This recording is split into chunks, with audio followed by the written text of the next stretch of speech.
அனைவருக்கும் வணக்கம். கன்னியாகுமரி மாவட்டம் விளவங்கோடு காங்கிரஸ் சட்டமன்ற உறுப்பினர் இருக்கக்கூடிய விஜயதாரணி அவர்கள் இன்றைய தினத்தில் பாரதிய ஜனதா கட்சியில் இணைஞ்சிட்டாங்க. இப்போ இந்த விஜயதாரணி அவர்கள் எப்படிப்பட்டவங்க அப்படிங்கிறதுக்கு ஒரு ஒரு ஒரு கருத்து ஒன்று அந்த அம்மாவே சொல்லியிருக்காங்க. அந்த நெருப்பான கருத்தை நீங்கள் பாருங்கள். நெருப்பு இல்லாமல் புகையாது அப்படின்னு சொல்லுவாங்க. உங்ககிட்ட ஏதாவது பேசினாங்களா பாஜக? அப்படி யாரும் பேசலை. நான் ஒரு நெருப்பு. ஏற்கனவே இந்த நெருப்பு கிட்ட யாராவது பேசுவாங்களா? நீங்கள் நெருப்பெல்லாம் போயாதீங்க, நானே நெருப்பு, என்னை என்கிட்ட நெருங்கிறதுக்கு எல்லாருமே யோசிப்பாங்க.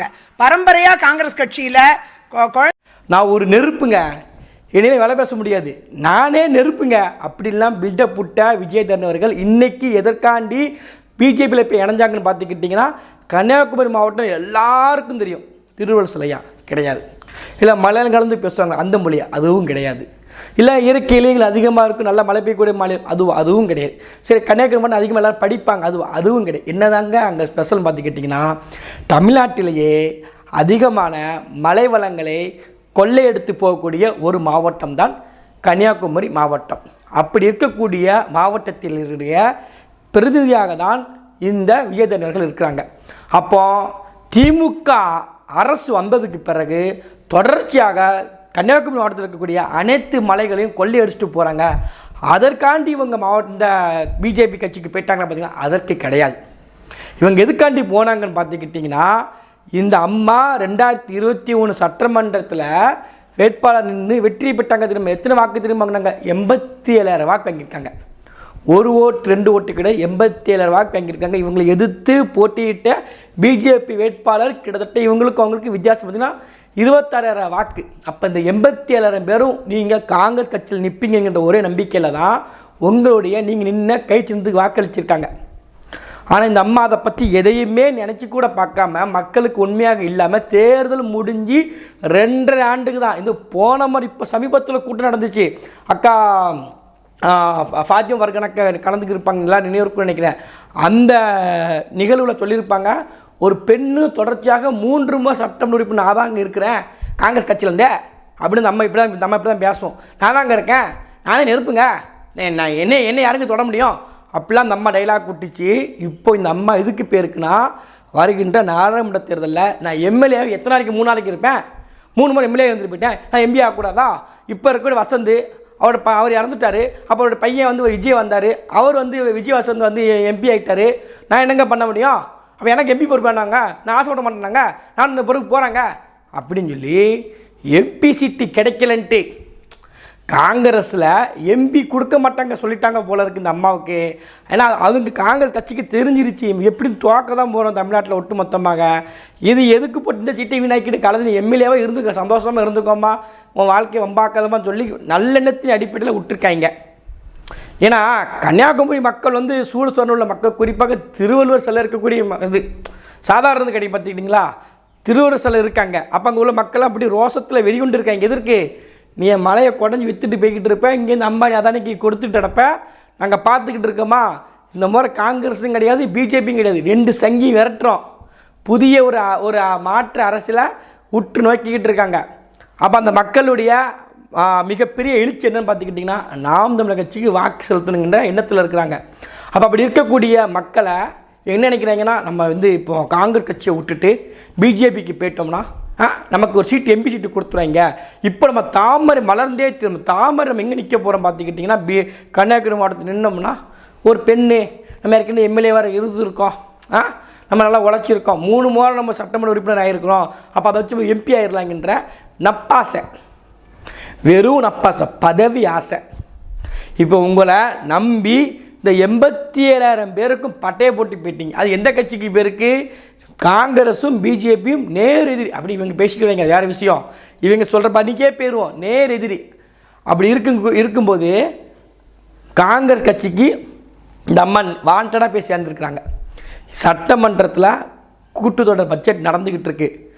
ஒரு முறை கூட நம்ம இப்போ இந்த வருஷம் நடக்கக்கூடிய 2024-2025 நிதியாண்டில் ஒரு முறை கூட இந்த அம்மா சட்டமன்றத்துக்கே போகலை. ஆனால் எங்கே போயிருக்காங்க? டெல்லியில் போய் எல்முருகனையும் பார்த்து பிஜேபியினுடைய செயலாளர் தலைமையில் போய் இணைஞ்சிருச்சு. எதற்காண்டி இணைஞ்சிருக்கு ஒரே ஒரு பொறுப்பு, எனக்கு எம்பி சீட்டு இருந்துச்சுன்னா காங்கிரஸில் நிற்பேன், இல்லைன்னா நிற்க மாட்டேன். இப்படிப்பட்ட அரசியல்வாதிகள் இருந்துக்கிட்டு இருக்காங்க. ஆனால் இதே மாதிரி கன்னியாகுமரியில் வேட்பாளர் நிற்கக்கூடிய சகோதரி அவர்களை பார்த்துக்கிட்டிங்கன்னா வெளிநாட்டில் பல லட்சக்கணக்கில் சம்பளம் வாங்கினவங்க மக்களுக்கு சேவை செய்கின்ற எண்ணத்தில் களத்தில் வந்து நிற்கிறாங்க. அப்போ உண்மையிலேயே நமக்கு யார் வந்து உண்மை நெருமையாக களத்தில் நிற்பாங்கன்றதை பார்த்து மக்கள் உறுதியாக வாக்கு செலுத்தணும். ஒன்றுமே கிடையாது, வெறும் எனக்கு எம்பி சீட்டு போதும், எனக்கு 84 பேர் ஓட்டு போட்டால் என்ன போடலாம், அவனை பற்றி கொஞ்சம் கூட கவலைப்படாமல் டேரெக்டாக அந்த அம்மா மாறிடுச்சு. நான் நெருப்பு, என்னை யாரும் தொட முடியுமா அப்படின்னு கேட்டுச்சு. நெருப்பை வந்து தாமரை அப்படியே அணைச்சிருச்சு, ஒரு அணைப்பு அணைச்சி வாங்க நெருப்பு நீங்கள் பொறுமையாக எரிஞ்சுக்கோங்க, இங்கே இந்த பக்கம் வந்து வாங்கன்னு சொல்லி கூட்டி போயிருச்சு. நேர் எதிராக இருக்கக்கூடிய கட்சின்னு பேசக்கூடியவங்க போன மாதம் வரைக்கும் ராகுல் காந்தி வாழ்க, ராஜீவ்காந்தியுடைய இறந்து போயிட்டார் அப்படிலாம் கதை விட்டு அடந்தவங்க இன்றைக்கி எங்கே போயிட்டாங்கன்னு பார்த்துக்கிட்டிங்கன்னா மோடியை பார்த்தாரு. மோடியுடைய திட்டங்கள் பார்த்திங்கன்னா சூப்பராக இருக்கான். என்னங்க திட்டம் சூப்பர்னு கேட்டிங்கன்னா கடைசி வரைக்கும் சூப்பர் திட்டம்னு சொல்லி முடிச்சுட்டு உண்மையில் தான் இந்த good welfare of the welfare super and super scheme super, always super, anyway super அப்படின்னு சொல்லி சூப்பர்னு முடிச்சிருச்சு. அவரோட திட்டங்கள்லாம் பயங்கரமாக இருக்கா. அவங்க கொண்டு வந்த ஸ்கீம் எல்லாம் மக்களுக்காக உதவி பயன்படுதான். 2 ஸ்கீம் பேரை சொல்லி அந்த அம்மாவை பேச முடியல. நான் பிஜேபி சேர்ந்துட்டேன், எதற்காண்டி சேர்த்தேன், அதை பற்றி இந்த காரணத்துக்காக சேர்த்துருக்கேன், இந்த கொள்கை நல்லா இருந்திருக்கு பிஜேபியில், ஒன்றுமே கிடையாது, ஒரு கர்மமும் கிடையாது. இப்படிப்பட்டவர்களுக்கு மத்தியில் ஒரு மானங்கெட்ட அரசியல் மக்கள்கிட்ட இருக்குது. மக்கள்கிட்ட திணிக்காங்க. இவங்களெல்லாம் பார்க்கும்போது தான் மக்களுக்கு ஒரு கோபமே வருது. எதுக்கு அரசியல் கட்சி, எதுக்கு இதை மாதிரி நம்ம ஒரு கட்சி நம்பி போகிறோம், அவன் இதே போச்சுன்னு அவன் வேறு கட்சி பார்த்து பேர் தான் எதுக்குன்ற ஒரு வெறுப்பு வருது தெரியுமா. இந்த மாதிரி அயோக்கியர்களால் தான் அயோக்கிய கூடாரமாக அரசியல் பேய்கிட்டு இருக்குது. ஆனால் இங்கே அப்படி கிடையாது. தமிழ் தேசத்தில் தத்துவத்தின் அடிப்படையில், கொள்கையின் அடிப்படையில், கோட்பாட்டின் அடிப்படையில் இப்போ வரைக்கும் களத்தில் எல்லோரும் நின்றுக்கிட்டு இருக்காங்க. கட்சி பொறுப்பு கிடையாது, இன்னும் பொறுப்பே இல்லாமல் அண்ணன் சீமானவர்கள் சந்திக்காதவங்க இன்னே வரைக்கும் களத்தில் நின்று வேலை பார்த்துட்டு இருப்பாங்க. சுரட்டோட்ட போவாங்க, இணையதளத்தில் எழுதுவாங்க, ட்விட்டரில் பேசுவாங்க, பயங்கரமாக இருக்கும், நம்ம பார்த்துட்டு இருக்கோம். அப்போ இப்படி ஒரு மக்களுக்கு நல்லது செய்யணும், ஏதாவது நல்லது நடந்துடுமா என்கின்ற ஒரு ஆசையில், ஒரு அர்ப்பணிப்பில் தமிழ் தேச கனவு தூக்கி வந்து நிற்கிறோம். இந்த 2024 பாராளுமன்ற தேர்தலில் நினைவு வச்சுக்கோங்க, உங்களுக்காக நிற்கிறோம். உங்கள் கட்சியில் கூட எல்லோரும் நீங்கள் யோசிச்சு பாருங்கள். இப்போ நான் இருக்கிறேன்னு வச்சுக்கோங்களேன், சொந்தக்காரன்னு யோசிச்சு பார்த்துங்க, நம்ம நல்ல பையன் தான், வீட்டை போது குடும்பத்தும் நல்ல பையன் நம்ம வந்து. அப்போ அப்படி இருக்கும்போது கட்சியில் இருக்கக்கூடிய எல்லாருமே உழைக்கக்கூடியவங்க நல்லவங்களாக தான் இருப்பாங்க. அப்போ உங்கள் சொந்தக்காரங்க கிட்ட உங்களை சொல்லி ஓட்டிக்கலுங்க.